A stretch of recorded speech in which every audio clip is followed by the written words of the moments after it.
Hey guys, and welcome to another episode of the Collective Spotlight with me, Danny Morales, my producer, Steven Spivak, owner, Brendan Boyle, in the store, making sure the place doesn't catch fire. Today, I have our second set of locals in Travis Gibb and Luke Stone. How you guys doing today? They are coming to us with this super successfully funded Kickstarter book, Voodoo Nations. Travis is the writer, Luke is the artist. Travis, talk to us just a smidge about Voodoo Nations and what the story is. Yeah, the story of Voodoo Nations is about two missionaries that go into Brazil to help out some people. They get themselves in a bad situation when they go to a territory that's already been controlled by a voodoo priest, by Bishop Lucas, and all things go to hell. Lots of drama, lots of sinister plots happen. It's a lot of fun. And Luke, you've had a chance to draw this. I've seen some of the pages that you have on the Kickstarter.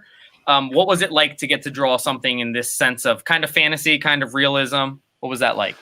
It was nice. It's a little bit of a different vein from what I'm used to drawing. Normally I'm drawing, big heroes punching people. And so this was, not so much that, but the action was just as pivotal, I think. And, trying to really convey a lot of emotion with the facial expressions and just that sense of fear with the kind of a heavier inking style than what I had been using and stuff. So it was a lot of fun to really explore the whole world that Travis was creating with Voodoo Nations. So yeah, pretty exciting.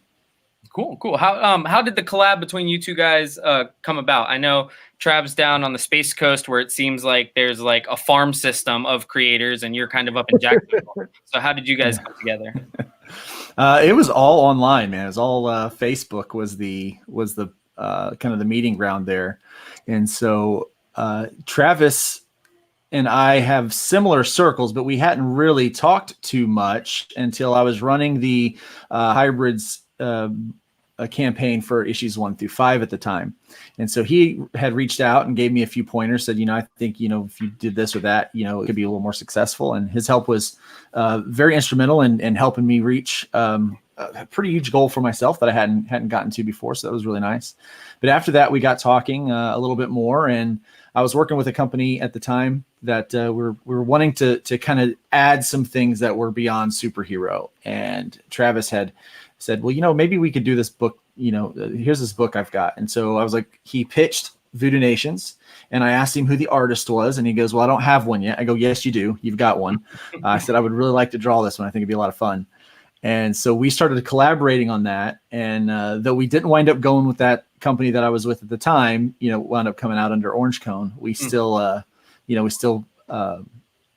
kind of trucked forward with it. We just, kind of felt that would be the best option for it. But yeah, so it all happened online.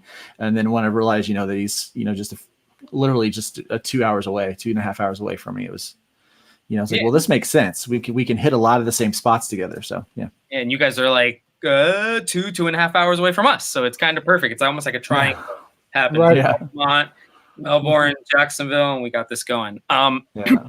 I think I'm getting something. My producer's telling me, well, actually I don't typically listen to him, but he's telling me something's coming in. Steven, what happened? Whoa. What's that? Well, this just came across the board.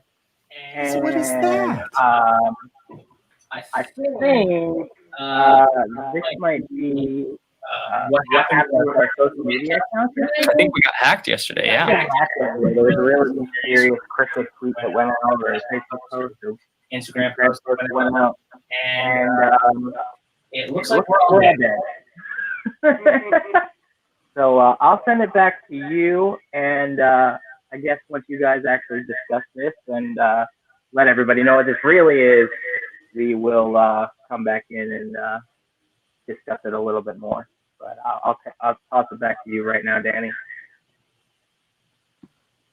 So this is our store exclusive cover. We've been I had to keep this under the hat for like about 2 weeks now, Travis.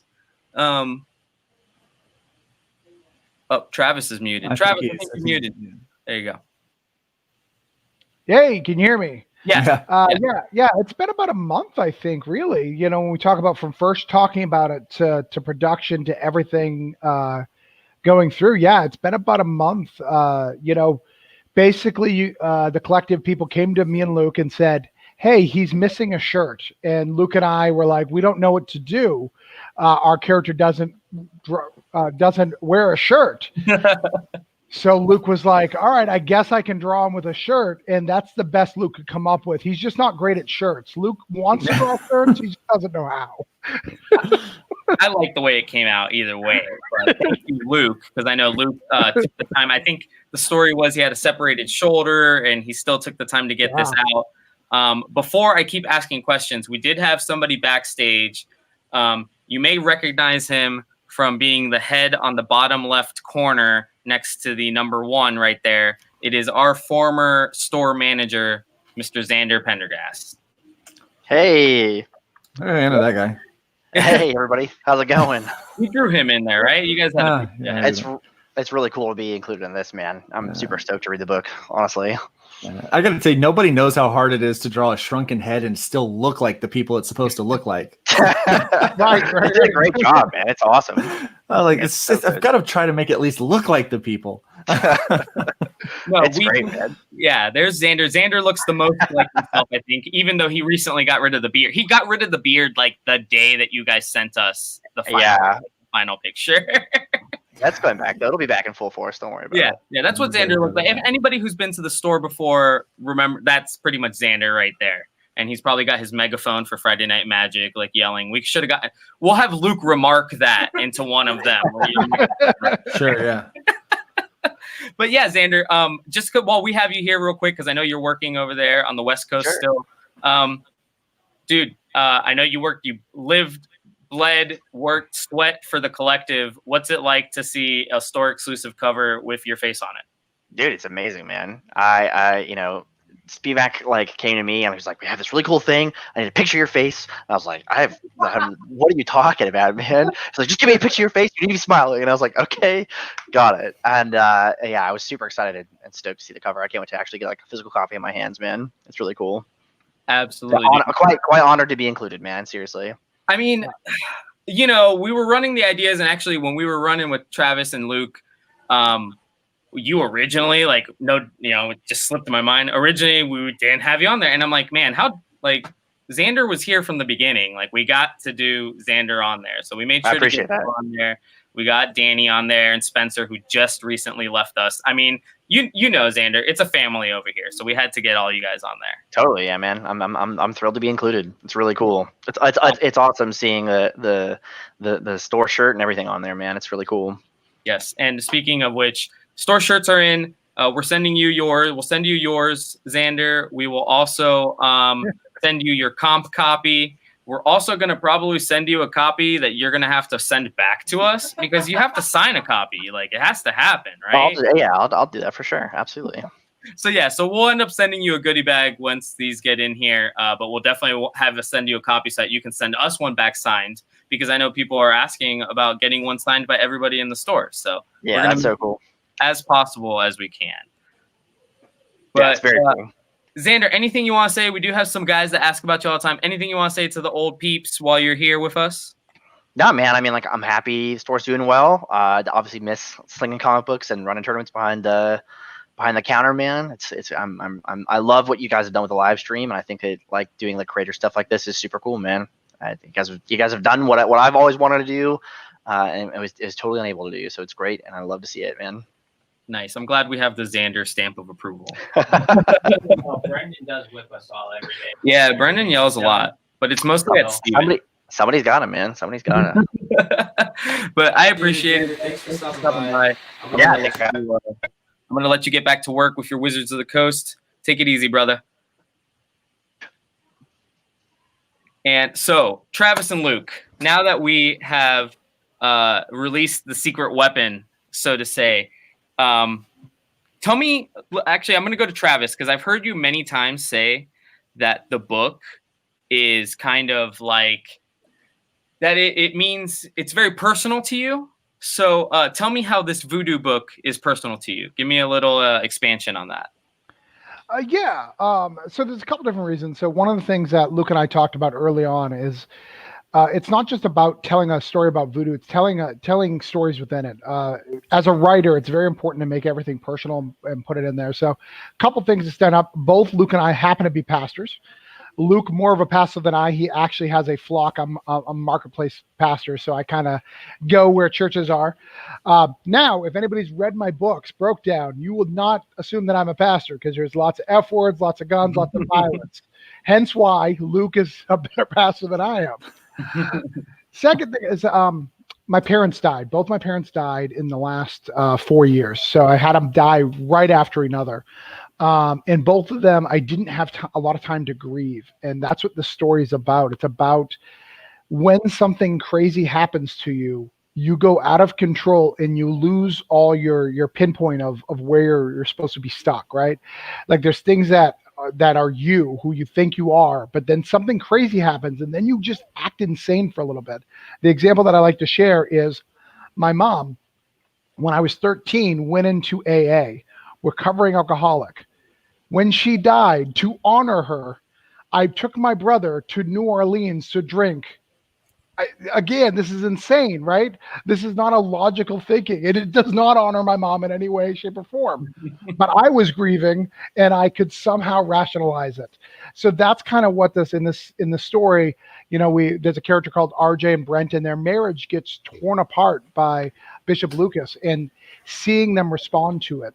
And one of the things that Luke likes to point out, and I'll let Luke talk about it a little bit more, is people who aren't locked on their faith, what it looks like. Luke, do you want to talk about that?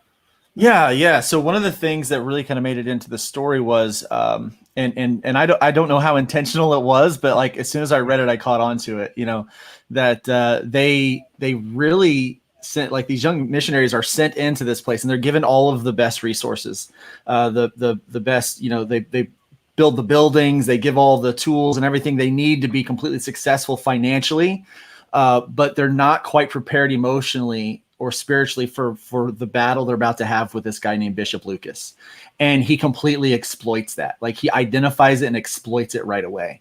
And so that was one of the, probably one of the coolest things. I think with any story, that the antagonist is the most important pin in the whole, that holds the whole thing together. And Travis has done a great job of creating this character that is kind of Loki and Negan-esque. And you really get to see kind of this really kind of sinister individual. And so that was that in the story just kind of unloaded, and it was just there, and it just lends to that. That's why, he gets like the big focus of a lot of stuff. We haven't really done any covers with Brent and RJ on it, who are, great protagonist characters, but it's more about what they have to overcome. And Bishop Lucas is just like I think for a person like me who does work with people all the time on a spiritual and emotional level, that he kind of represents the stuff that we all deal with, but just kind of concentrated. There's this thing down in the South, we'll have like smoked brisket and stuff, and there's this pork, and we all want the burnt ends, and that's where like all of the concentration of everything is, right? Well, he's like the burnt end of evil, is what he is. So he's just packed with kind of everything that you're going to have to face, and it's really cool how Travis has unloaded all of those things in the story and created those layers. So on the surface, it's just this really fun story to start with. It's a horror suspense. But as you start to peel back some of those layers, you really get to see more and more of the nuance and the things that are really in there. And so I think people are going to love this story. I really do. One of the things I want to add too, we spent extra effort to make sure not only that we did it right, but the theology is right. And not just, and that's not even just taking Luke and I. We had our editor who is a master in theology to make sure that is right as well. If you don't know anything about religion, you're going to get everything you need from the story. But if you are religious, you're going to get some deeper cuts. Like we're going to give you some deeper cuts and go there. And that's our goal. I want each of the characters to have their own arcs and have their stuff. As you see behind me, I have a big giant Magneto poster. I'm a huge Magneto mark. I have Magneto shelves all around me. I love a good villain. I love a villain. Yeah, I love a villain who's doing everything for, in his eyes, the right reasons. And I think we're going to see that. You're going to see that with Bishop Lucas. This book is not one-dimensional. So you mentioned, that you guys had done some research, and I guess I'm going to start with Luke on this question. I've noticed that when you draw Bishop, the detail is really good. You go in with his jewelry, his attire, his makeup or face paint, whatnot. How much research did you go into doing that? And was that different than something that you had drawn before? Because you said that you mostly drew heroes and stuff like that. This is a little different than what you've typically done? It is, yeah. So Lucas is a really skinny, lanky guy. I read his personality more than anything, is what I was trying to do. I was trying to read his personality, and Travis had given me some ideas about what he was looking for. And so I started going through and looking at all the different voodoo priests and all of those kind of things, and it all felt a little bit unnatural, And so I wanted to try to find, okay, so what would this guy really look like? What would he, how would he come across? So I kind of came up with this idea, and one of the first things that came into my head when I started drawing him was he needs to have craggly teeth.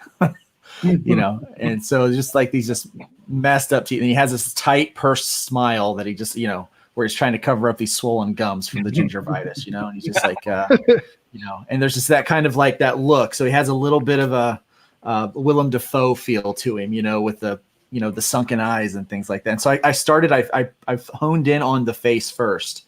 And then Travis was like, I want him to move kind of unnatural and be kind of lanky. And so we just started going long and skinny, and that was kind of the thing. And so for his costume, his jewelry, I started looking at like what the real jewelry looked like, what those kind of stuff look like. But he, obviously Bishop is not it's not a voodoo title. It's a Christian title, right? Mm-hmm. So I wanted to mix some aspects of Christianity in there as a mockery. And so the three stripes are like the Trinity, and he uses gold in certain parts of his costume, instead of, because gold's not typically used in voodoo attire, But so all those kind of things are just all kind of go into that, and then he's got that white powder makeup on him and stuff. Yeah, just. Mm-hmm. Yeah, and that he's got that evil grin down, man. You've got that grin down. Like, I mean, you look at that guy, that's not a good guy. That is not the hero of the story. No, he is not a good guy.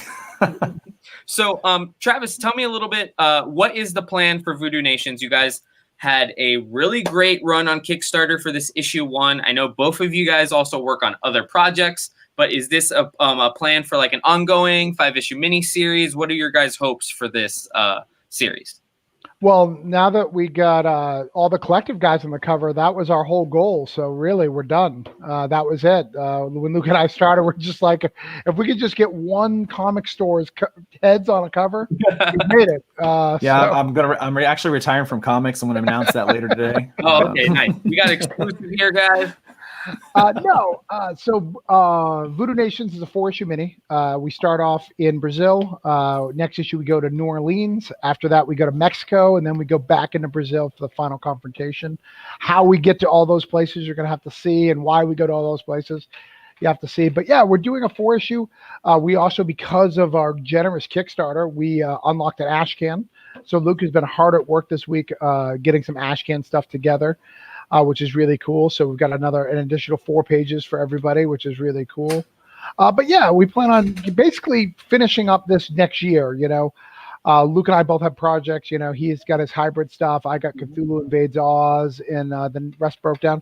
So we're taking a small break from it, but it's not really, because Luke's, like I said, is drawing voodoo stuff this week. So I gotta tell you, man, this ash can is fun because we decided to do it. He's like, here's kind of what I want to happen. We're doing it Marvel style. Yeah. So he's gonna be a little surprised. He's gonna have some fun because you get to see like the real ugly Negan side of Bishop Lucas in this ash can. And awesome, man, I'm telling you, this is probably the most evil guy I've ever drawn. And, there was actually one panel in the book that I was drawing. I kept having to cover up part of it with my hand as I drew because he was creeping me out. I was like, he's really creeping me out, man. I don't want to. I just couldn't see it. Oh man, that is awesome. So the ash can is going to be completely original, right? 4 pages of completely original content that is not in the main book. Yep. Correct. Yeah. It's going to be a 4-page black and white. That's going to be a separate addition to the book, which would be really cool. We'll probably get it colored for a trade or something at some point, but for the initial release, it's going to be just that. And we're keeping it super limited, literally as little as we need to print. So, we'll probably print a few extra, but we're going to keep it to like 200 copies. So it's going to be short and done. So if you are into this story, you're going to want to get that because it's going to be a really cool thing that we want to do. Luke, one of the things I love about working with Luke is not afraid to do something unique and original. Mm-hmm. When I met him with Hybrids, if you've ever backed any of his campaigns, he gave me a coloring book. There was like a preview book. There was like stickers, like he stuff. And what I loved about Luke is I'm like that too in my breakdown. So when I was like, all right, we need a cover for, San Diego Comic-Con. Boom, then we got a cover, Hey, we need a collective. Let's do a cover for that. Boom, let's do it. So we're always doing some stuff. We're going to start going into pre-production of 2 very, very soon. We're just, awesome. So we're going to get that started and rocking and rolling, and we'll get it out to you soon. So I mentioned it a little bit earlier, but I want to ask Luke, I want to get this origin story of this cover. You separate your shoulder, from what I hear. I've got an ongoing shoulder injury, so yes, it's. So you got an ongoing shoulder injury. Travis hits you up with probably about 2 weeks left on the Kickstarter. Hey, we need some art. If you guys want to do that? How did that process go for you? It wasn't even that much time. I think it was. No. We knew the cover was coming.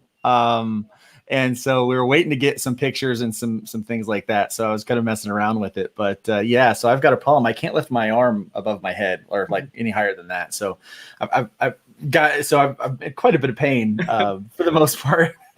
And he's like, and it was like that right as everything kind of started coming, it's like, oh, well, we need to get this done. We're getting right towards the end of this. We've got to get all these things all together.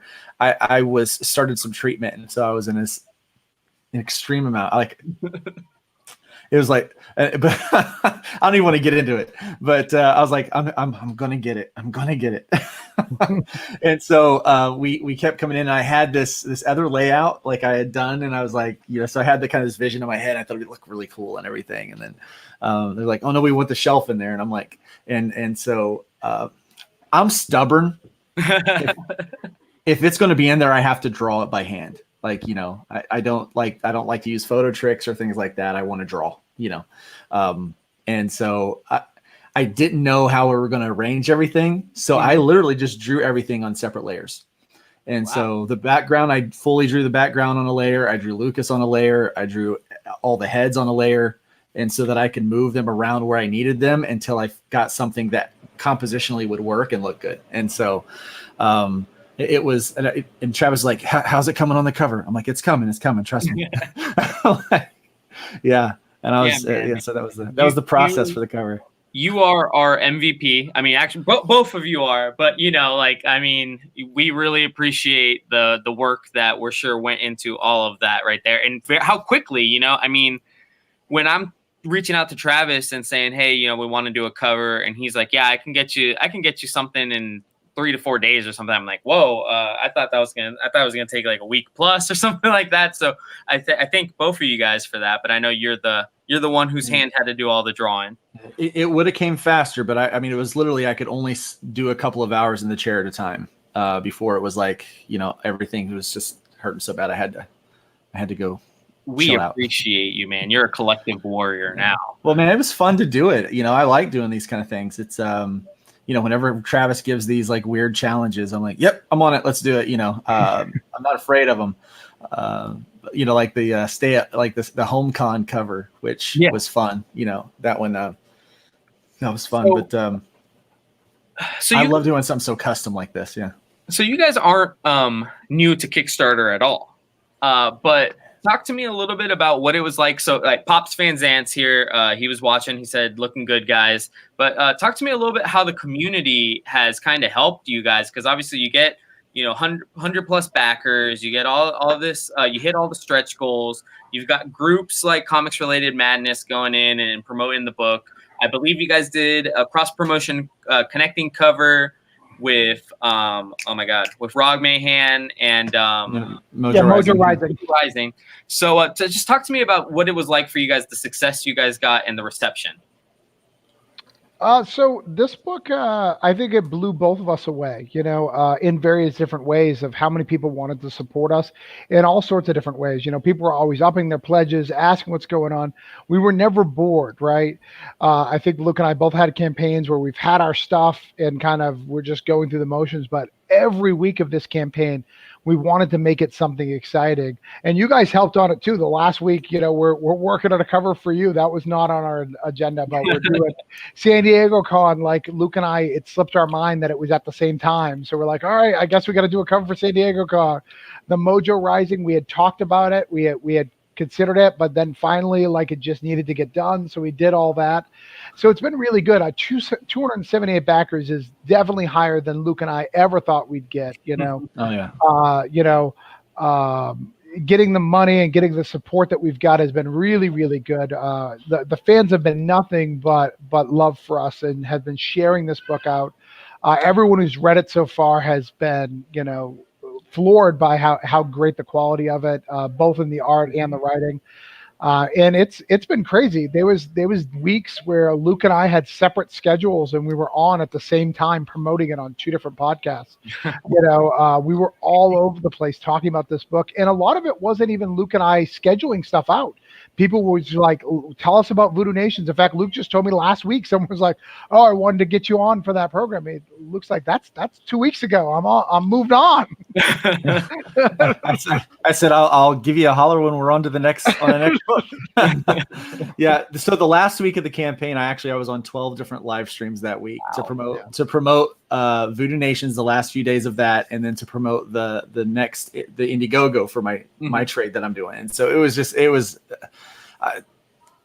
I don't remember that week. It was it was crazy, but so I spent a lot of time promoting it, but it was worth it. And I think one of the most fun experiences that I had was actually doing that combined cover for Mojo Rising, because I got to draw someone else's character, but I just did the pencils. And so I whipped the pencils out pretty quick. I think I got it done in a couple hours that night. We started talking about it and I was like, hey, does this look all right? And then, everyone gave some feedback, do this, do that. And then I was able to adjust it, and I got some pencils done. And it was the first time that I've actually sent it off to someone and seen a production piece that's been inked by somebody else. And Greg Harms did the inking on that and did a great job on it, So, and I'm pretty picky with that stuff, he did a great job. Though. Greg's art, and it did come out. Oh yeah, really. Yeah. So, so all that was fun, just kind of, there was a lot of community with it. It was difficult in the sense that every day it was a grind through the whole thing. There was not a single part of the whole process that it was like, oh, well, that was a piece of cake. Because every time you do achieve something, you want to go more. And that was how we were. We were like, okay, well, we got here, and our goal was to get it into as many hands as possible. Yeah. So we were hoping for 200 backers. When we got to 200, then I was like, oh man, I want to get 250. When we got to 250, I was like, I want to get 275. And so to end out with 278 people that say, hey, we're willing to give you our money for this book. It was overwhelming, it was very overwhelming, and it was very exciting to be able to do that. And then to, have stores like yours that, hey, we believe in this book so much, we want you to do a special cover for us. And so that just, just happy to do that, just happy to, to be a part of that whole process with everybody. And it was good. It was a good. Absolutely, man. And I've told Travis this, because I feel like I get phone call. I think Travis sent me a message like a week ago, and he's like, hey, I know we're reduced to checking up every once a week, and you haven't gotten a message from me in a week. So, hey, that was it. That was the message. Just, hey. But I did. I was like, Danny, I miss you. Yeah, I'm over here trying to get dinner. I'm talking to Travis, getting my dinner. But no, I mean, first of all, the amount of effort that you guys put out for us, and I know that it isn't just for us. You guys did this for the Kickstarter. You guys did this for the other people you were doing. You guys are warriors. But you guys mentioned how much work went into it. everybody tells you, and you guys are doing what everybody probably thinks, is the dream. But they always say, do what you love, and you never feel like you work a day in your life. Did you guys feel like during that time, as crazy as it was, did it still feel like work, or was it kind of? I worked. Yeah, I worked. I loved it, but I worked. Yeah, that's the difference, I think, between Luke and I. Luke and I are professionals. We've been doing this for a bit, so it is a job, and it's a battle plan, and it's not. And people think it's easy. Like, people message us on a regular basis. I can't. I'm not going to speak for Luke, but say, "Oh, you guys have it easy," because no, man, we worked for every single dollar on that campaign. Every dollar was Luke and I handing and talking to people and telling people, hey, you want this book. Like, we believe in this book. Please believe in us that we're going to give you a great product. So no, it definitely feels like work. But the positive is we both had the same mission, the same goals, the same objectives. So that's what made it easier. If I was down like the last week, I had been, like Luke did a lot at the end. I was really active at the beginning. So we both could get that little bit of rest, right? There was some things we did together, but it allowed us to rest and really be able to tackle these things as we need. Because at the end, that's when I was talking to you, but not just you. I was talking to the other store exclusives that we have. We got one for Space Cadets and all that. All that time, I needed to talk to people to solve like these bigger deals. So it was really great to have Luke be able to go, all right, I'm gonna do the promotion right now. You do the business side, because comics are a business. We pretend it's not, but it is a business. It's a creative business, but it is a business. And getting this to the stores and getting it to be able to be part of the culture. And we want retailers like you to feel like what do you want? What can we do to make this book special for your store? And we're willing to do it as long as it's reasonable. Awesome. I have Brendan here. Actually, apparently you're familiar with Brendan a little bit from the OBT days, but I mean, he's the owner of the store. He came up with the name. I figured it'd be nice enough for him to say a few words about the cover as well. Do you have him there, Steven? That's our. Oh, there we are. Hey, Travis, how are you? Hey, good. So let me talk. When I first went to college, I lived on OBT. No one told me that I was living. Nobody told me I was living in the ghetto. I remember that neighborhood. And I walked every day to OBT to buy my comics. Yeah, I remember those days. We were actually back. I mean, I was all over Central Florida in one way or another. That one was, I was at OBT from 93 to about 2010, on and off. And in 97, we moved to the larger space there, which actually had been in Ellis Drugs way back when, where I used to go in and buy my own comic books back when I was running around there. I would find them on the rack there, and then also we moved a story into there. But yeah, since then, we've been up here in Altamont since June of 2018. We rebranded in November of 2018. So we've been the collective, and we're surrounding ourselves with some good people, and the outreach that we're doing with people like you has been really good. That's awesome. Thank you. So anyway, I hear that you're coming out for Free Comic Book Day. Wait, what? News? What? Exclusive news? We always drop something exclusive, so it's like maybe if it works into your entire day of what's going on. We're doing Free Comic Book Day September 12th. While everybody else was canceling it, we decided to just go ahead and hold on to all this stuff, and we're just going to put it out on the 12th. So it's not going to be first release for anything, but it will be the collective release of everything Free Comic Book Day. I like that. That's nice little wordplay you got there, This will be our collective release on Free Comic Book Day. Right so yeah, there we go. So that's what we're looking at. So yeah. So if you guys do make it out, that could be good. What else do we have that's exclusive going on today? The cover. Oh yeah, well we'll bring the cover back up. Oh, Brent hasn't been on cover. here since the cover's been on the screen. Our very first cover. Look at that. Okay. Now that is a good looking bunch. I think that is really. We'll find Brent here. Brent will write down. Heads, right? I don't know if that was me. I think I'm the good looking one. That one's kind of looks good too. So there we go. Let's see what else we can do. Chagrin that Brandon's usually giving us. Only only when books don't show up. As long as everything goes right. As long as everything goes right in my world, I am the easiest person to be around. It's just when things just happen for no reason. That's just kind of what kills me. You got to use mine. No. So real quick before we let Bren leave, Bren, why don't you give us your take, your opinion on the cover here, what you think about it, I'm not an artist. I do know, but this is the first time that we've been immortalized in pen and ink, and on the cover of a comic book. So yeah, this is. I mean, I like it. I like the sticking the heads in the ground, and the others are on the shelf. I mean, this is good. This is good play right there. And we still got the new this week at the Collective. We got new heads up there. We got some of the old heads, but they're kind of new up there. It's like, I don't know. Luke, the bottom two people are already gone, Luke. No, I'm just kidding. They're already gone. They're dead. They're sold out. They're not dead. They're not dead. That's a thing. But either way, Travis, I am going to step out, but it was good to see you, and we will see you again. Real quick, Bren, when are we actually going to have the cover for sale, or when are we hoping to have the cover for sale? We should do it on Free Comic Book Day.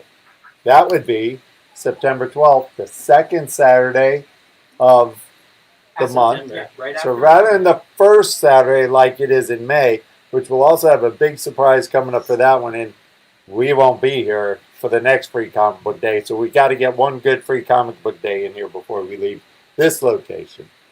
But either way, yes, it was good to see you, Travis. Good to see you. I'll stop taking up your show now. All right. Y'all have a good one. Thank you. So, with that being, you muted over there? Cool. Muted now. Muted now. All right. Just mute. So, can I talk about the old OBT days? Yes, I want to hear about the OBT. So, like, I feel like I didn't grow up in Orlando or Central Florida. So, like, I feel like the OBT is a myth, kind of, that, like, Brendan talks about. Like, so, tell me about the OBT days. So, understand, I'm 20, not even 21. I'm not even 21 yet. I'm like 18, 19 years old. Walking, my aunt and uncle owned a small condo, and it was literally in a black neighborhood. And now that shouldn't be a big deal, but I'm from New Hampshire. Like, I didn't even have a black person in my high school. So I'm scared, because I've never been like, someone speaking Spanish to me blew my effing mind. I was like, they really do that? Like, people speak Spanish? Like, I knew it, but I thought it was something on TV. It was the myth of the OBT store. And I would go to OBT and I would be hit on by prostitutes, and like, I didn't know how to handle, like, it was a crazy time. I just wanted to buy some comics, and I was like, though that's a very interesting offer, I have to buy X-Men, so I'm gonna go. Age of Apocalypse is happening. I don't have time to, So now that I've heard this story, we may need like a one-shot from Travis and Luke, like Travis's visit to the OBT store. Like, I want that one shot, please. Yeah, it was crazy. Every time I went to the comic store, it was an adventure, because not only when I bought it, but like, people would be like, "What's in the bag?" I'm like, "Comic book." My ears. I didn't have a car, so I had to walk. So I had to walk like a half a mile to go back, and like, everyone's looking at you like, "Why you in our neighborhood buying comic books?" I live here. I'm so sorry.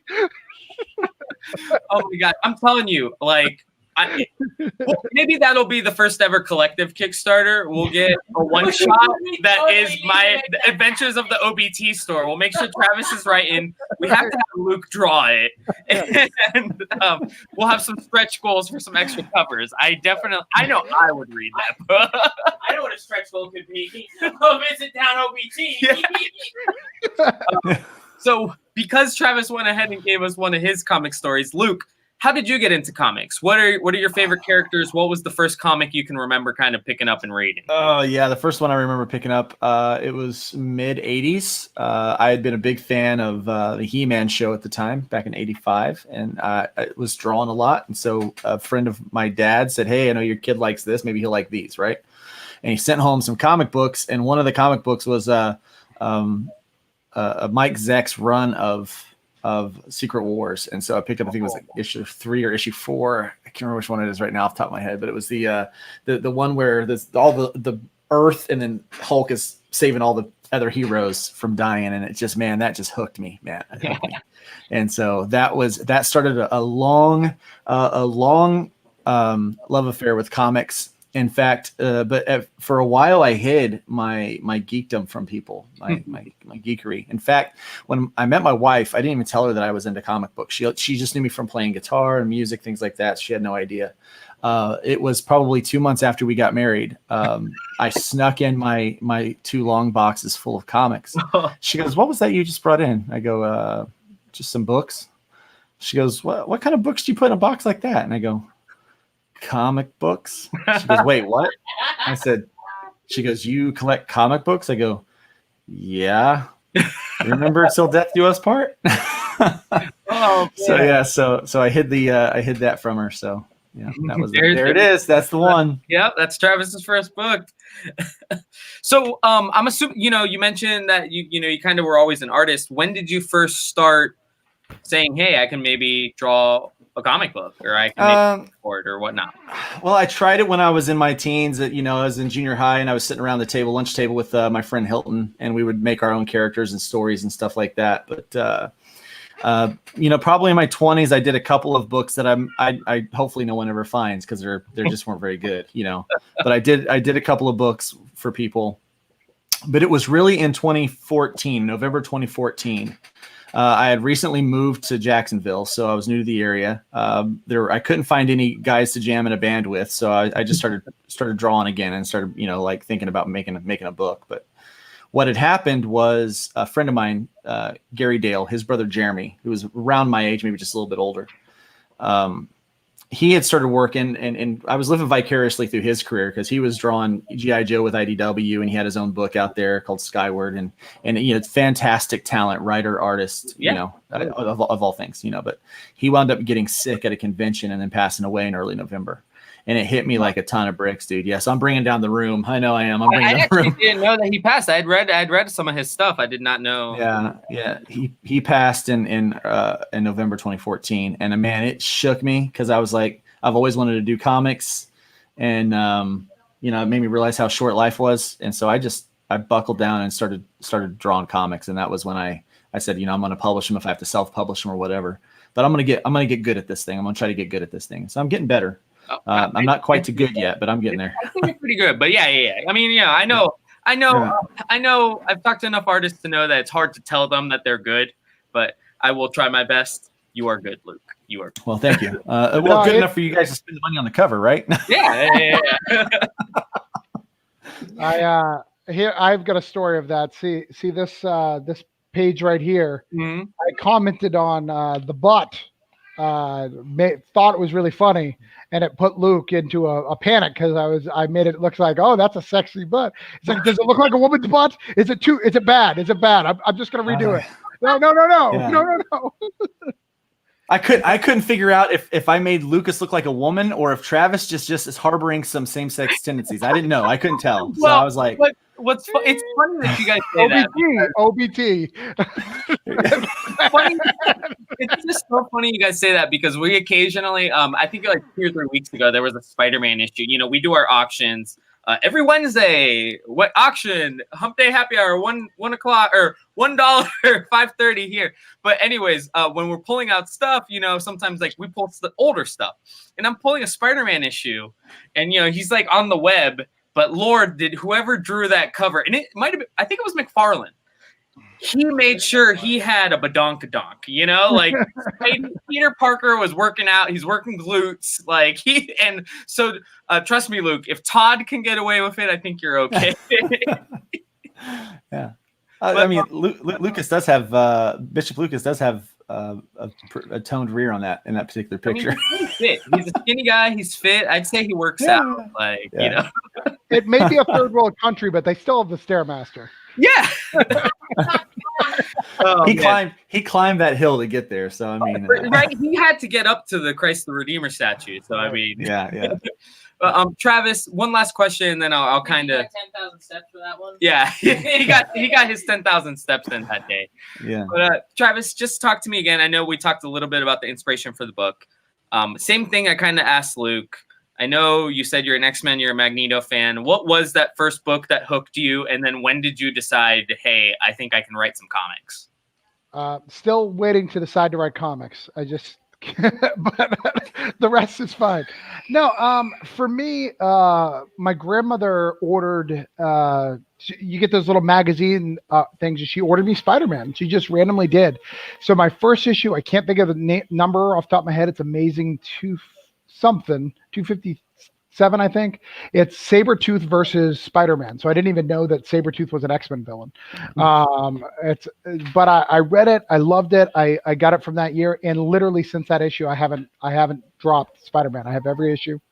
Some of them bought from OVT, so go bring it back.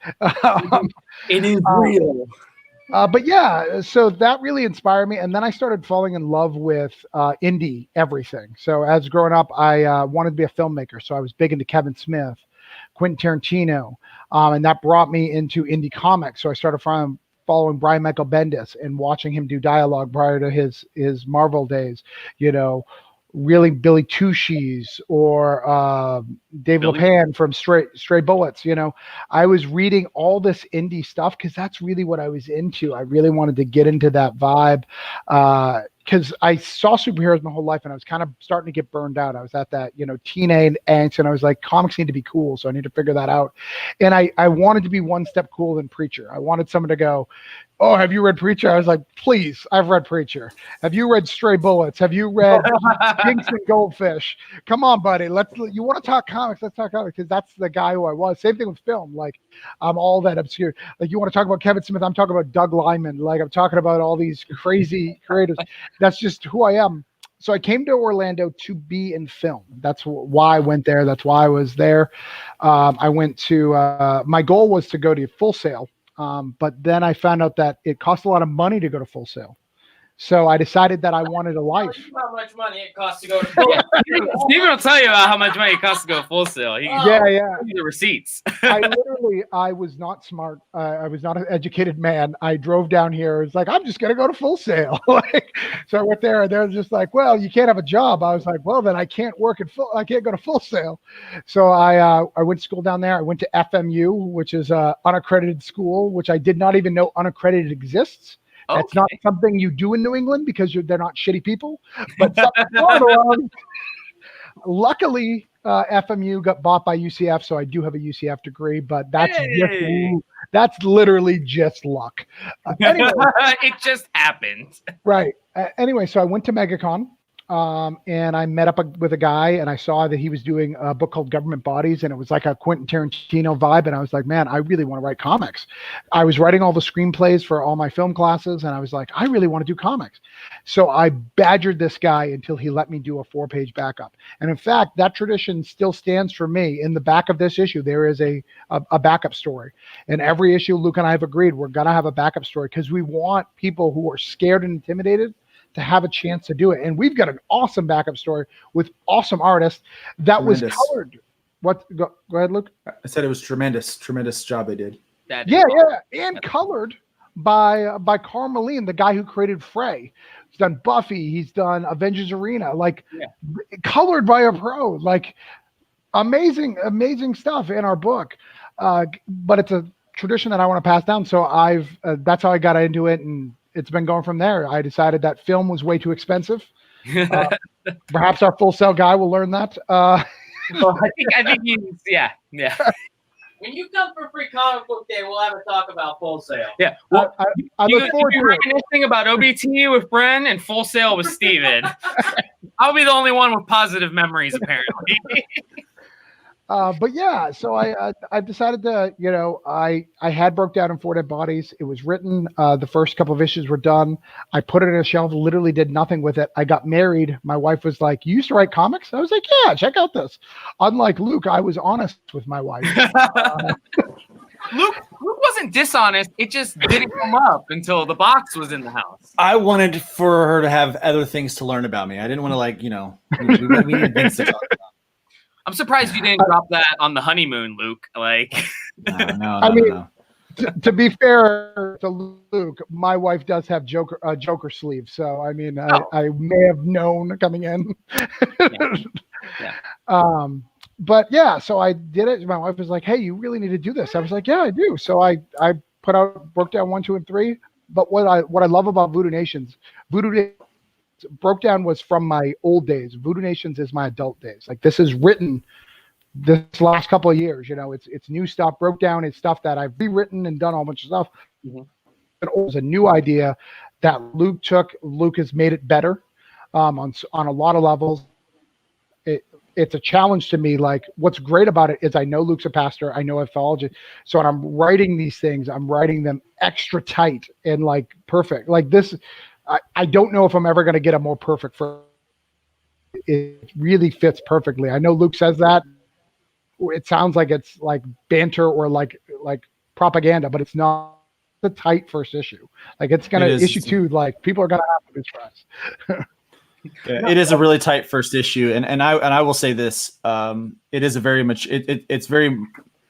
I don't want to say that it's really mature, but it is. It's like teen plus, right? We're talking teen plus. Yeah, but I mean, as far as the growth in a writer, right? It's from the other stuff. The other stuff is good, but this is definitely some of the best writing that that Travis has done. Awesome. Awesome. And I've had a chance to read his.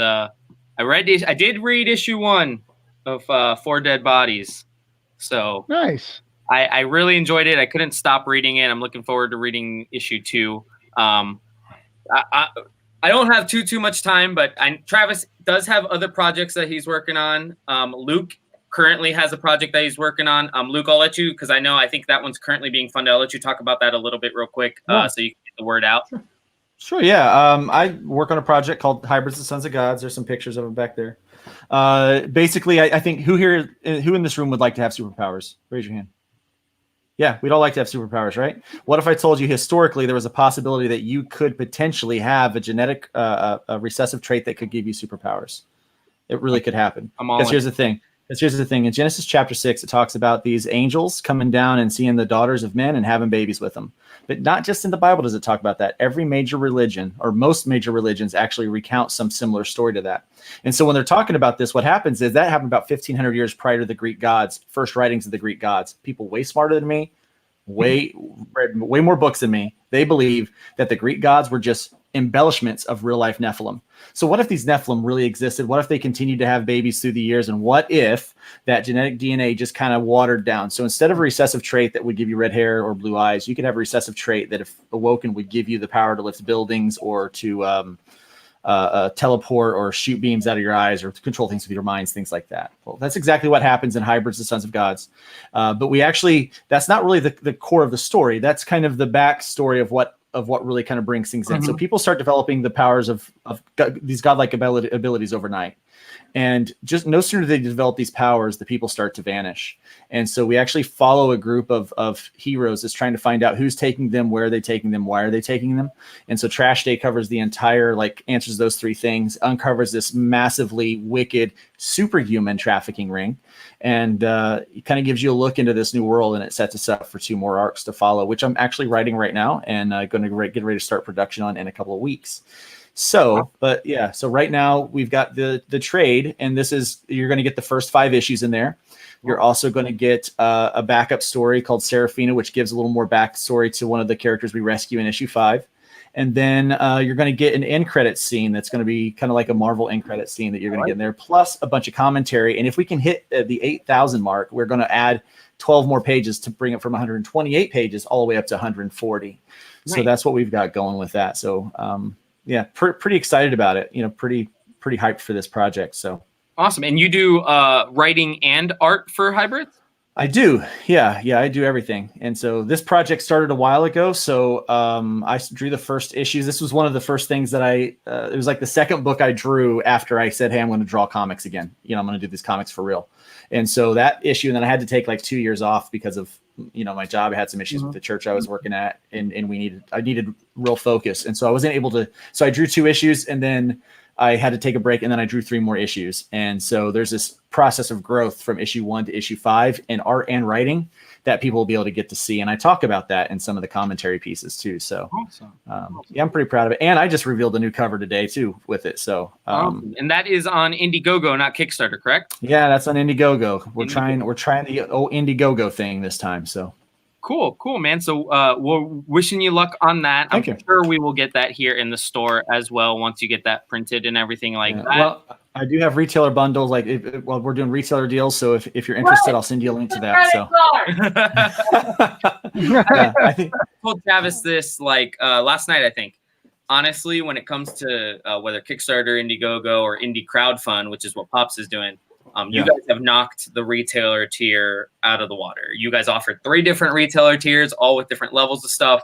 I mean, it made it easy for us. It was just whether we were doing tier 1, tier 2, or going for the cover was the only decision we had to make. So you guys are awesome indie creators. As I'm wrapping up here, I'm going to give you guys one last chance here to just tell people about Voodoo Nations. We will have it here in the store. We will allow it to be sold on Free Comic Book Day. We'll do pre-orders from now until then. You don't have to pay for the book until it is in here in your hands. But the book will debut here at the store Saturday, September 12th. It is Voodoo Nations #1. Go. The floor is yours. The floor is all yours, guys. I'm telling you, if you're listening right now, you definitely want to get this book. I will brag on the writer. Okay, this is some of the best writing that you're going to see. It is a deep story that has nuance and it has layer to it, and you will be able to connect in some way with this story. It will get to you. It will move you. It may make you. It may make you a little frightened. It may make you a little angry. It may make you a little sad. But it will make you feel some things, and it's a really great story, and there is just so much to it that you're going to want to get in on. I'll say it this way: you may, if you don't buy it now, you're going to regret it because you're just going to have to go back and buy it later. So you might as well just go ahead and order it now and get it in your hands, and then when Travis and I show up, then you get it signed. Yeah, Voodoo Nations is something you definitely want to connect with. If you guys are into any Vertigo stuff or AWA stuff, that's kind of our target market. Scout Comics, anybody with a little bit of edge, Voodoo Nation's going to hit all that. And in fact, Luke and I like you. We like the collector. If you go and pre-order that, we're going to make sure that the guys here get the PDF of it, so you can read it immediately. We'll put our name where our money where our mouth, so you can buy it. We'll get you the digital. We'll make sure they get taken. Make sure you do a pre-order, buy the collective cover. We'll make sure you get the PDF for free to add on to that. So because we want you to read this as soon as possible. We want you to be there on September 12th, buying as many. We want to sell out of these copies, and we have to go to them. We can make you more, but it's going to cost you triple. That's what we want. Make the collective charge more, pay more, make them. No, I'm kidding. But yeah, it's all about building relationships with the store, checking out this amazing book. We really think you'll enjoy it, so check it out. Awesome, guys. So the book is Voodoo Nations. We will debut it here on Free Comic Book Day, Saturday, September 12th. We're going to do our normal store hours, 10 to 8, potentially 8:39, because we're going to have at least Travis Gibb coming over from Melbourne. I know he's doing double duty that day, but you're going to be coming in here. We're going to have Travis Gibb, Luke. I know that it's going to be a long day for you. Are we getting Luke? It's probably going to happen. Yeah, you'll see me. Yeah. So we'll have the writer of the book, the artist of the book, plus the artist of the cover, Luke Stone. We're also going to have Jonathan Hedrick, who was on our show last week. You guys may remember him from Freak Show Princess, The Recount, and Capable. And then I forget how to say his last name. What is Dave's last name? David Galliano. He does Mad Cave Savage. Savage Bastards from Mad Cave. We actually just put in an order for some books. He should be bringing some as well. So we will have 1, 2, 3, 4 people that you can get autographs for. 2 of them literally working on the collective exclusive book and cover. So yeah, we're going to have these guys here on Free Comic Book Day. Like Travis said, we're going to have a pre-order list just like we did for our t-shirts. So if anybody pre-orders it, we're going to go ahead and take down your email, and we are going to shoot you a PDF of the book so you can go ahead and read it. And so that way you don't have to worry about opening your beautiful collective exclusive store cover that was done by the very talented Luke Stone with a little bit of color adjustments from Steven Spivak. Well, and there's only 100 made. That's something that you guys haven't mentioned. There's only 100 of these made. So, and once they're gone, because we hand number them. Yes. So like you want to get that. You're going to want to make sure you get it fast and get it. Then you'll have to get, the other wonderful covers. And we have a lot of covers to offer you. There's 14 covers on this book. So if you're a hunter, we've got a lot of stuff to give you. We're going to have, I believe we get all 14. I think it's 11 covers that we get, right? Something like that. I think it's 10. Yeah, you don't get the other store exclusives, so you only get your own. So we'll have all those other open order. I'm just used to using diamond words. So we'll have the rest of the open order covers and our exclusive cover. And remember, you got a virgin. I was just gonna say we are gonna have a textless cover. Textless, wordless. But yeah, we're gonna have a virgin cover that's even more limited than the trade dress. We are going to have a very special bundle that's only going to be available to one person. We're going to put all of the number ones because, like Travis said, they're individually numbered. So they're going to be a trade dress that's individually numbered 1 of 100. There's going to be a virgin that's going to individually be numbered 1 of that. We're also getting prints that are done by the awesome Luke Stone, and those will be numbered. So we are going to put one package together of the number ones of all of them, and that will go to a special customer on that day. But yeah, man, free comic book day. You guys we've been trying our butts off to make this an awesome event, and you guys really just put the cherry on top of making this hopefully the best free comic book day, not just like in Central Florida, not just in Florida, but hopefully like the whole country, because we didn't really have free comic book day this year. Well, and I want you guys to really come out for us. Luke and myself have another show that we committed to that we're going to be doing that day. Luke has already driven 4 hours to get to me to do that show, then work a full day with me signing, then come up to you guys. We need you guys excited, get us excited to be there. We are counting on the collective to show up in force to really show us, because it's a long day for us away from our wives and families. But we're so proud that you guys did this book, and we really want part of your announcement. You guys have been awesome. And honestly, I know, like you said, it's going to be all day for you. Honestly, I'm going to have like a bottle of Jack Daniels for Luke, or whatever his poison is, because I mean, that's a lot. I know that's the drive from Jacksonville to Melbourne to meet up with you guys is like 3 hours. So we'll definitely get you guys out of here with at least some t-shirts and some collective swag. So that sounds like a plan to me. I like it. Yeah, no doubt. Thank you. Thank you so much for joining us on the Collective Spotlight. We went ahead and did an hour today instead of our normal 30, but I think we had enough content to talk about everything. But Saturday, September 12th, we will be debuting Voodoo Nations, the Collective store exclusive. Come out all day and get the book. We're going to be doing free comic book day, tons of things for the kids. Bring your kids early in the day, grab your free comics, buy your copy, get your ticket to come back, and then come back at 6 and spend some cool quality time with Travis and Luke and John and Dave, and we'll have a blast here at the Collective. We'll kick it old school, like the OBT days, right, Travis? I mean, I hope not, but maybe if but yeah, and guys, like I said, it's 100. Make sure you go early and pick up the book. Go to the store twice. It's fine. But you're going to want to pick it up early, because the lower the number, the better. Every time I've ever done a signing, they're like, how low do you have the numbers? Well, by the time we get there, we want to be on 78, 80. We want to be at the back of the run. Yep. And all customers, you guys are familiar how we do our pre-orders. Same thing we did with the t-shirt. Just let us know whether you want the set, whether you want just the A cover. And we will go ahead, put your name down, put your email, so we can send you out the PDF. And we'll call. I mean, you'll know that it's September 12th, but we'll call you on the 11th and be like, "Hey, that book comes out tomorrow. You better come on down." Travis and Luke are here. Right. there will be 100 copies. Customers can special request numbers. I guess we can, if we want to, customers can special request. Yeah, I mean, we did it with our membership. I'm putting it out there right now. I want number 13. God, Steve. I want number 13. I mean, I'm not gonna lie. When I did my membership at the store, I requested a special number, so I'm not even gonna pretend to be like ashamed.